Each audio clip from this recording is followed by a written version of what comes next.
ইন্ডিয়ার T20 world কাপের squad এসে গেছে। আপনারা জানেন, আপনারা নিউজ দেখেই ফেলেছেন। ইন্ডিয়ার স্ট্রংগেস্ট প্লেইং 11 নিয়ে কথা বলবো। আপনি যদি চ্যানেলে নতুন হন তাহলে চ্যানেলটিকে সাবস্ক্রাইব করে দেবেন এবং ভিডিও ভালো লেগে থাকলে লাইক, শেয়ার এবং কমেন্ট করবেন। আপনাদের মতামত জানান, তাতে আমরা একটা ফ্যামিলি তৈরি করতে পারবো। তাহলে ওপেন করছেন রোহিত শর্মার সাথে Yashasvi Jaiswal. Left right combination already টি20তে এটা হয়ে এসছে, তো সেই জিনিসটা হওয়ারই ছিল। এবং জয়সওয়াল প্রথম দিকে একটু ফর্মে ছিলেন না, কিন্তু রিসেন্টলি সেঞ্চুরি মেরে আসছেন, বেশ ভালো অবস্থা। কিন্তু রোহিত শর্মার ফর্ম একটু ভাবাবে, কিন্তু ক্যাপ্টেন আর রোহিত শর্মা ইন্টারন্যাশনালে গিয়ে নিঃসন্দেহে ভালো খেলবেন। 3 নম্বরে আসছেন বিরাট কোহলি। বিরাট কোহলি আমি আগেই চ্যানেলে বলেছিলাম যে বিরাট কোহলি এবং ঋষভ পান্ত ঢুকছেন স্কোয়াডে, সেই আপডেট কিন্তু দিয়েছিলাম। তাই আপনারা যদি চ্যানেলে জুড়ে থাকেন আপনি খুব ভালো করেই জানবেন। 4 নম্বরে আসছেন স্কাই সূর্যকুমার যাদব। ওনার স্পট তো কেউই নিতে পারবেন না। 5 নম্বরে ঋষভ পান্ত, উইকেট কিপার।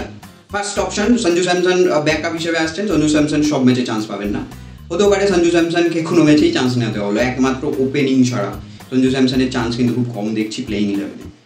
তারপরে শিবম দুবে অসাধারণ ফিনিশ করছেন, সেই সঙ্গে বোলিংও করবেন 1-2 ওভার।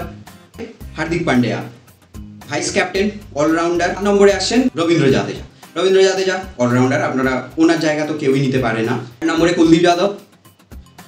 এবারে টিমে এসছেন যুজবেন্দ্র চাহাল, কিন্তু আমার মনে হয় যুজবেন্দ্র চাহালকে হয়তো প্লেইং 11-এ জায়গা দেবে না টিম। যখন পিচ স্লো হবে তখন অক্ষর প্যাটেল কিন্তু ঢুকবেন থার্ড স্পিনার হিসাবে। ওকে, তো অক্ষর প্যাটেলের জায়গাও কিন্তু একটা বলাই চলে ভালো রকম আছে প্লেইং 11-এ। সেটা 8-9 অনেক বড় ব্যাটিং লাইন আপ চলে আসছে, সঙ্গে 6 বোলিং অপশনের একটা বড় ইস্যু কিন্তু মিটেছে এবারে। তো টিম ভালো স্ট্রং লাগছে। তারপর যথাযথভাবে জসপ্রীত বুমরা আসছেন তো, এবং মোহাম্মদ সিরাজ টিমে থাকবেন।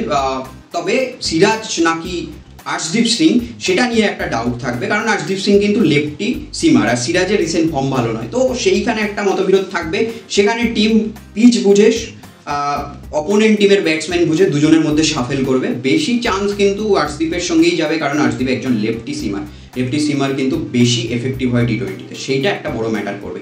3টে পেসার সাধারণত খেলানো হবেই না, তার কারণ পিচ লো হবে ইউএসএ বা ওয়েস্ট ইন্ডিজে, সেই কারণে 3টে স্পিনার খেলাবেই টিম, অক্ষর প্যাটেল, রবীন্দ্র জাদেজা এবং কুলদীপ যাদব। তো এইভাবেই প্লেইং 11 হওয়ার চান্স পুরো দেখা যাচ্ছে। ভিডিও ভালো লেগে থাকলে প্লিজ লাইক, শেয়ার এবং কমেন্ট করবেন। ফিরছি পরের ভিডিওতে। Thanks for watching.